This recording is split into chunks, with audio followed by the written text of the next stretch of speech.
नहमदुहु व नसल्ली अला रसूलिहिल करीम अम्मा बाद फ़अऊज़ु बिल्लाहि मिनश शैतानिर रजीम बिस्मिल्लाहिर रहमानिर रहीम सुब्हानल्लाहि व बिहम्दिही सुब्हानल्लाहिल अज़ीम अल्लाहुम्मा अन्फ़अना वल्लिमना मा यनफ़अुना व ज़िदना इल्मा आमीन या इलाही आमीन। अस्सलामु अलैकुम व रहमतुल्लाहि व बरकातुहू।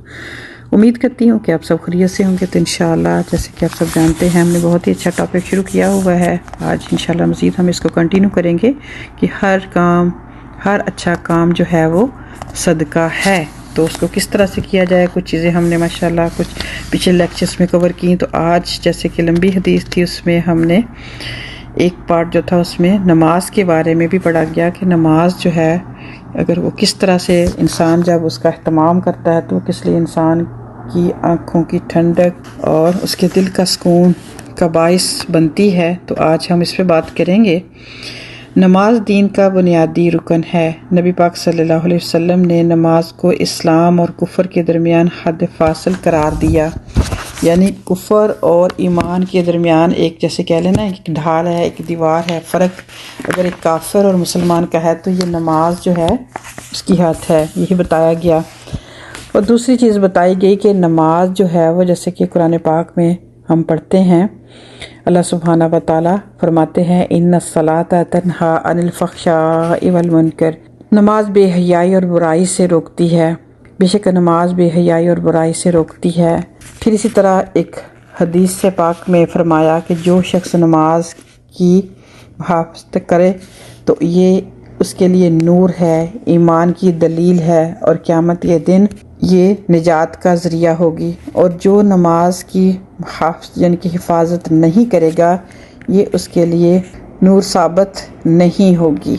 यानी कि हदीस पाक में हमने यही पढ़ा था ना कि नमाज जो है वो नमाजी के लिए नूर का बाइस होगी। तो यहाँ पर क्लियर किया गया कि अगर कोई इंसान नमाज की हिफाजत नहीं करता है, उससे हिफाजत में क्या आ जाएगा। नंबर वन तो उसकी केयर ही नहीं करता है, एक पढ़ ली दूसरी नहीं पढ़ी, फिर टाइम से नहीं पढ़ी, फिर उसका सही से एहतमाम नहीं किया, फिर इसका वज़ू का अच्छे से एहतमाम नहीं किया, फिर जब क्या पढ़ा इसकी कोई समझ नहीं। फिर पढ़ने के बाद जैसे कि देखें ना अल्लाह सुब्हान तआला फरमाते हैं कि बेशक नमाज तो जो है वह बुराई से रोकती है। अब नमाजें सबसे पहले अगर हमारी ऐसी होंगी कि जब हमें खुद नहीं पता कि हमने क्या पढ़ा क्या किया, लगे बंदे बस जैसे कि सजदे कर दिए, तो फिर वो हमें कैसे बुराई से रोकेगी। तो जब इंसान उसका अगर सही फ़ायदा उठाना चाहता है तो उसका तरीक़ाकार यही होगा कि सबसे पहले अच्छे से वज़ू किया जाए, वक़्त की पाबंदी, अनलेस कि अगर आप सफ़र में हैं,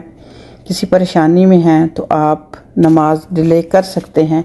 लेकिन एक आदत बना लेना नमाज को टाइम से ना पढ़ने की, एक्सक्यूज़ करना, फजर में आँख नहीं खुल रही, असर में बिज़ी थे, ज़ोहर और असर को इकट्ठा कर लिया, मगरिब और इशा को इकट्ठा कर लिया। एक तो ये हो गई आम जो हमारी गलतियां हैं। तो उसके बाद फिर अगर आप यानी कि नमाज़ों में कुछ ना कुछ कुरान पाक का हिस्सा अगर आप हिफ्ज़ कर सकते हैं तो नमाज़ों में वैरायटी पैदा करें। जैसे मैं अक्सर इस चीज़ की रिक्वेस्ट सबसे करती हूँ कि अगर सुबह की फ़जर की नमाज है उसमें कुछ सूरा सेलेक्ट की जाएँ। सूरा माऊन है, सूरा असर है, सूरा हुमज़ा है, जो कि मेरे माशाल्लाह लेक्चर इस पर अवेलेबल हैं मेरे चैनल पर। तो जब इंसान इस तरह के रिमाइंडर अपने आप को देगा कि जब सूरा हुमज़ा पढ़ेगा तो उसमें क्या फरमाया कि वैलुल लिकुल्ली हुमज़तिल लुमज़ा अल्लज़ी जमअ मालहु वअद्ददा यहसबु अन्ना मालहु अख़लदा। यानी कि तबाही है, हलाकत है ऐसे शख्स के लिए जो कि मुंह पर ताने देता है, बैक पर बुराई करता है। फिर माल जमा करने की बात की गई। तो सबसे पहली तो बात ये कि अगर हमें इसको पढ़ेंगे समझेंगे तो क्या ख्याल है अगली नमाज तक ये चीज़ अगर जहन में होगी तो इंसान अपने आप को इन चीज़ों से नहीं रोकेगा। तो बात मुख्तसर करूँगी कि जो भी कुरान पाक का हिस्सा पढ़ें। फिर इसी तरह एक छोटी सी सूरा है सूरा असर, इन्नल इंसान लफ़ी खुस्र इल्लल्लज़ीना आमनु व अमिलुस सालिहाति व तवासौ बिल हक़्क़ि व तवासौ बिस सब्र।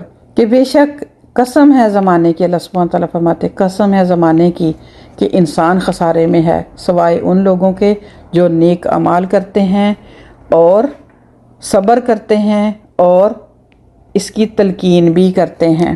तो ये एक वाहद चीज़ है जो कि हमें हमारी नमाज़ों को खूबसूरत बना सकती है। फिर اسی صورت میں نماز ہمارے لیے آنکھوں کی ٹھنڈک، آنکھوں کا نور، دل کے سکون کا باعث جو ہے وہ انشاءاللہ بن سکتی ہے۔ تو آج کی جو بات ہے اس کو یہیں پہ میں کمپلیٹ کروں گی۔ تو آپ مزید میری ریکویسٹ ہے کہ خود سے قرآن پاک کی سورہ دیکھیں اور ان کو سلیکٹ کریں کہ فجر میں نے کیا پڑھنا ہے، ظہر میں نے کیا پڑھنا ہے، مغرب میں کیا پڑھنا ہے۔